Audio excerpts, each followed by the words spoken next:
അസ്സലാമു അലൈക്കും. ആ ഉമ്മ നോക്കട്ടെ കുട്ടിയുടെ ഫോട്ടോ. സുറുമത്ത നോക്കട്ടെ നിങ്ങളെ ഫോണിൽ നിങ്ങളെടുത്ത കുട്ടിയുടെ ഫോട്ടോ നോക്കട്ടെ. കുട്ടിയുടെ ഫോട്ടോ നോക്കിക്കൊണ്ട് ഷാഫി ഇടറിക്കൊണ്ട് പറഞ്ഞു, ഉമ്മ ഞാൻ കണ്ട കുട്ടി ഇതല്ല കേട്ടോ, ഞാൻ വേറെ ഒരു കുട്ടിയെ കണ്ട്. ഇത് വേറെ ആരുടെ ഫോട്ടോ ആണല്ലോ.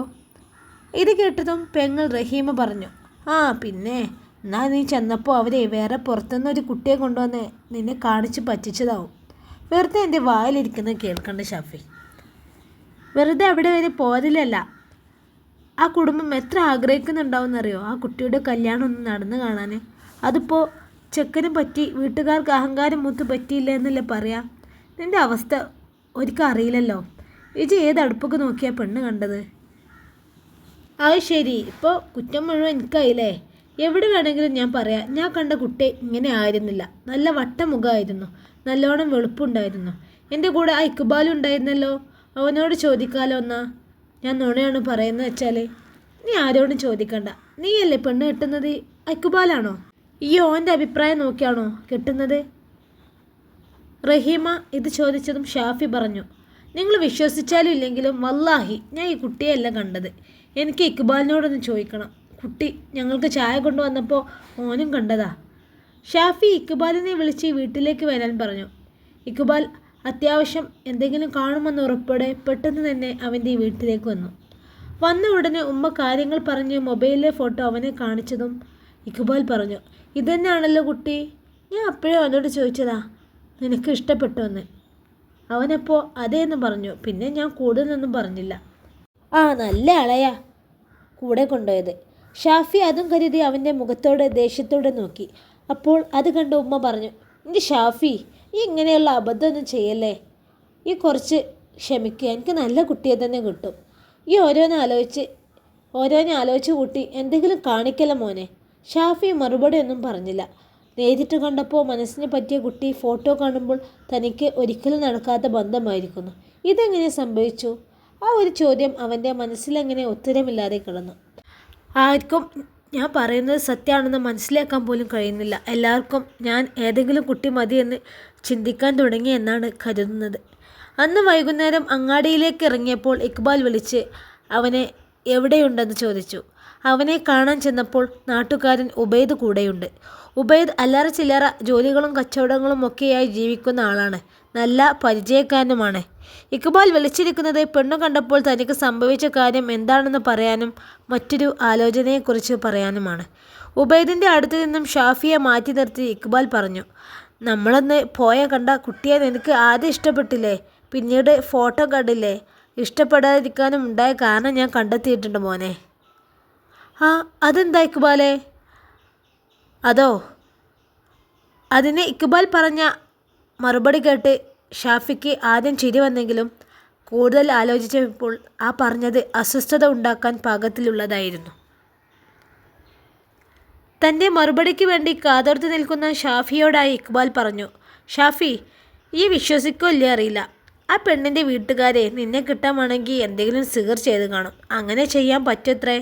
ഇതാരാണെന്ന് പറഞ്ഞത് അറിയാമോ? എൻ്റെ വൈഫ്.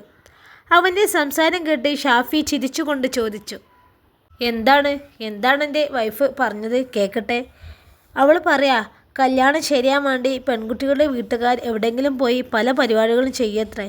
അങ്ങനെ ചെയ്താൽ കാണാൻ വരുന്നവരുടെ മനസ്സ് യാന്ത്രികമാക്കാനും ഇഷ്ടപ്പെടുത്താനൊക്കെ പറ്റുമെന്നാണ് അവൾ പറഞ്ഞത്. നിൻ്റെ കാര്യം ഞാനേ അവളോട് പറഞ്ഞപ്പോൾ അവൾക്ക് അത്ഭുതമൊന്നും തോന്നിയില്ല. അവൾക്ക് പരിചയമുണ്ടത്രേ ഇങ്ങനെ ചെയ്യുന്നതൊക്കെ.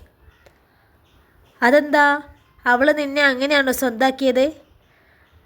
ഞാനിത് ചോദിച്ചപ്പോൾ അവൾ കിടന്ന് ഉരുളുകയാണ്. പറയാൻ പറ്റില്ല, ഇനിയിപ്പോൾ പറഞ്ഞിട്ട് കാര്യമില്ല. 3 സിസേറിയനും കഴിഞ്ഞ് പേറും നിർത്തിയില്ലേ എന്ന് ഇക്ബാൽ പറഞ്ഞു. ഇത് കേട്ട് ഷാഫി കുറേ കാലത്തിന് ശേഷം പൊട്ടിച്ചിരിച്ചുകൊണ്ട് അവനോട് ചോദിച്ചു, ഈ ആൾക്കാരൊക്കെ ഓരോ അന്ധവിശ്വാസങ്ങൾ ഇങ്ങനെയൊക്കെ നടക്കുമോ? ആ നടക്കും. പെണ്ണുങ്ങളൊക്കെ നമ്മൾ വിചാരിക്കുന്ന പോലെയല്ല ഷാഫി. അവർ കാര്യങ്ങൾ നേടിയെടുക്കാൻ ഏത് വളഞ്ഞ വഴി സ്വീകരിക്കും. ഒരു പെണ്ണിൻ്റെ യഥാർത്ഥ രൂപം നിൻ്റെ കണ്ണുകളെ സിഹർ ഉപയോഗിച്ച് മൂടാൻ കഴിയുന്നത് അത്ര വലിയ ബുദ്ധിമുട്ടുള്ള പണിയൊന്നുമല്ല. നമുക്കറിയാത്തതുപോലെ ആവില്ല മറ്റുള്ളവർക്ക്. നമുക്കിവിടെ അതിൻ്റെ പിന്നാലെ പോകാൻ നേരവും പൈസയില്ലല്ലോ. മരിച്ചു പോയാൽ ഉത്തരം പറയാതെ രക്ഷപ്പെടാൻ കഴിയാത്ത കേസുകളിലൊന്നാണ് ഈ സിഹർ. അതുണ്ടോ? വിചാരിച്ച് നടത്താൻ ഏതറ്റം വരെ പോകാൻ മടിയില്ലാത്ത ആളുകളുണ്ട്. അതും കുറച്ച് പെണ്ണുങ്ങളാണ്. ഇബ്ലീസ് ചിന്തിക്കാൻ അവർക്കാണ് അവസരം നൽകുക. ഏതായാലും ഒരു കാര്യം ഉറപ്പായി, ഒരിക്കലും വീട്ടിലുള്ള എല്ലാവരും കൂടി പെണ്ണ് കാണാൻ പോവരുത് കേട്ടോ. അതെന്താ ഇക്ബാലെ ഈ അങ്ങനെ പറയുന്നത്? എല്ലാവരും കൂടി പോവരുതെന്ന്? ചതിക്കുമ്പോൾ ആരെങ്കിലും ഒരാൾ രക്ഷപ്പെടണമെങ്കിൽ 2-3 വട്ടമായി കാണാൻ പോകാൻ ശ്രദ്ധിക്കണം. ഇക്ബാൽ കാര്യങ്ങൾ പറയുമ്പോൾ ആദ്യം തമാശയായി തോന്നിയെങ്കിലും എന്തൊക്കെയോ സമൂഹത്തിൽ ഒളിഞ്ഞത് നടക്കുന്നുവെന്ന് ആദ്യമായി ഷാഫിയുടെ മനസ്സിലേക്ക് കയറി തുടങ്ങിയിരുന്നു. കുട്ടിയുടെ വീട്ടുകാരുടെ പെരുമാറ്റം അന്ന് ശ്രദ്ധയിൽപ്പെട്ടിരുന്നു. അന്വേഷണം അവർ പിന്നീട് നടത്താം, ആദ്യം നിങ്ങൾക്ക് ഇഷ്ടപ്പെട്ടാൽ മതിയെന്ന് പറഞ്ഞത്. വീട്ടിൽ ഒരുപാട് പേർ അകത്തുണ്ടായിട്ടും എവിടെയും കാണാത്ത ഒരു നിശബ്ദത. കുട്ടി വന്നപ്പോൾ അവളുടെ മുഖത്തും കണ്ട ഭയം. അറിയില്ല ഇപ്പോൾ ഇവൻ്റെ വാക്കുകൾ കേട്ടതുകൊണ്ട് തോന്നുകയാണോ എന്ന്, അതോ അതൊക്കെ സംഭവിച്ചിരുന്നുവെന്ന്. ഒന്നും അറിയില്ല, എല്ലാം അല്ലാഹു അലം. നമ്മളൊക്കെ ഒന്നും അറിയാത്ത പാവങ്ങളല്ലേ. ആ ഭാഗത്തേക്ക് കൂടുതൽ ചിന്തിക്കേണ്ട, അത് കഴിഞ്ഞല്ലോ. ചിന്തകൾ വാരിക്കെട്ടി ഇക്ബാലിൻ്റെ വാക്കുകൾ ശ്രദ്ധിച്ചു. ഇക്ബാൽ തുടർന്നു, അത് വിട്, കഴിഞ്ഞത് കഴിഞ്ഞു, രക്ഷപ്പെട്ടല്ലോ. ഉബൈദേ ഒരു ആലോചന എന്നോട് പറഞ്ഞു, വേറൊരു പയ്യന് വേണ്ടി പറഞ്ഞതാണ്. അപ്പോഴാണ് നിന്നെ ഓർമ്മ വന്നത്. പെൺകുട്ടി ഡിഗ്രി ഫൈനൽ ഇയറാണ്. ടീം അല്പം ചെറിയ ടീമാണ്, പക്ഷേ നമ്മൾ ലാസ്റ്റ് പോയി നോക്കിയതൊക്കെ വെച്ച് നോക്കുകയാണെങ്കിൽ ബെറ്റർ ആണെന്നാണ് ഓന് പറയുന്നത്. അതെയോ? അത് എവിടെയാണ് സ്ഥലം? വീട്ടിൽ ആരൊക്കെയുണ്ട്? എത്ര മക്കളാണ്? 3 മക്കളാ, 3 പെണ്ണാണ്. നീ കണ്ടു നോക്ക്, മൂത്ത കുട്ടിയാണ്.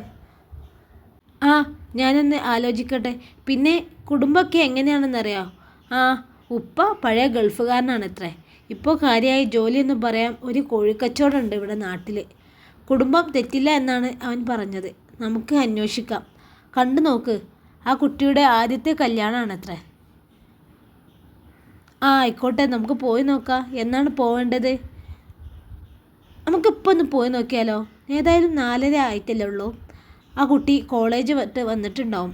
ഉബൈദിനോട് പോയി നോക്കാമെന്ന് പറഞ്ഞതും അവൻ കുട്ടിയുടെ ഉപ്പാക്ക് വിളിച്ച് ഞങ്ങൾ അങ്ങോട്ട് വരുന്നുണ്ടെന്ന് പറഞ്ഞു.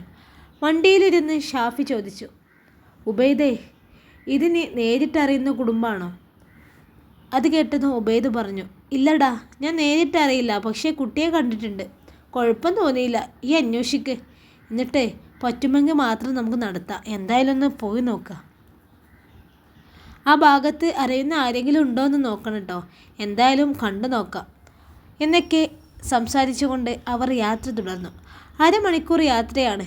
വീട് കാണിച്ച ഉബൈദ് വണ്ടി നിർത്താൻ പറഞ്ഞതിനനുസരിച്ച് വണ്ടിയിൽ നിന്നും ഇറങ്ങി. ചെറിയൊരു വീടും പരിസരവും, എന്നാലും കുഴപ്പമില്ല. ഇപ്പോൾ കുട്ടി നന്നായാൽ മതി എന്നാണല്ലോ ഡിമാൻഡ്. എന്തൊക്കെയായിരുന്നു ഡിമാൻഡ്? അളിയന്മാർ വരെ വേണ്ടെന്നായി. കൂടുതലൊന്നും ആലോചിക്കാതെ അവൻ അകത്തേക്ക് കയറി. കുട്ടിയുടെ ഉപ്പയാണെന്ന് ഉബൈദ് പരിചയപ്പെടുത്തിയ ആൾക്ക് കൈ കൊടുത്ത് അകത്തേക്കിരുന്നു. അല്പസമയം അവരോട് എന്തൊക്കെയോ സംസാരിച്ചെങ്ങനെ ഇരിക്കുമ്പോൾ കുട്ടി വന്നു. മുന്നിലേക്ക് കൊണ്ടുവന്ന ഗ്ലാസ് എടുക്കുമ്പോൾ അവളെ ഒന്ന് നോക്കി. കാണാൻ കുഴപ്പമൊന്നുമില്ല. ചായ തന്നെ അവൾ അവിടെ തന്നെ നിന്നു. അപ്പോഴാണ് കുട്ടിയുടെ ഉപ്പ പറയുന്നത്, എന്നാലേ ഇവർക്കെന്തെങ്കിലും ചോദിക്കാനും പറയാനും ഉണ്ടെങ്കിൽ ചോദിച്ചോട്ടെ. അത് കേട്ടതും ഉബൈദ് അതെ എന്ന് പറഞ്ഞു. അതെ, അവർക്കെന്തെങ്കിലും സംസാരിക്കാനുണ്ടെങ്കിൽ സംസാരിച്ചോട്ടെ. ഇത് പറഞ്ഞവൻ ഷാഫിയെ നോക്കി. ആരെങ്കിലും ഒരാൾ ഏതെങ്കിലും റൂമിലേക്ക് പോകാൻ പറയുമെന്ന് പ്രതീക്ഷിച്ചു നിൽക്കുന്ന ഷാഫിയോട് കുട്ടിയുടെ ഉപ്പ ചോദിച്ചു, അല്ല, നിങ്ങൾക്കൊന്നും ചോദിക്കാനില്ലേ? ഇങ്ങനെ ഇരുന്നിട്ടോ എന്ന് ചോദിക്കാൻ അവന് തോന്നിയെങ്കിലും ക്ഷമിച്ചുകൊണ്ട് ചിരിച്ചു. മുന്നിൽ നിൽക്കുന്ന അവളോട് പേര് ചോദിച്ചു. പേര് പറഞ്ഞു, ഫർസാന. പതിവ് ചോദ്യങ്ങൾ അവളോട് ചോദിച്ചു. ഇങ്ങോട്ടൊന്നും ചോദിച്ചില്ല.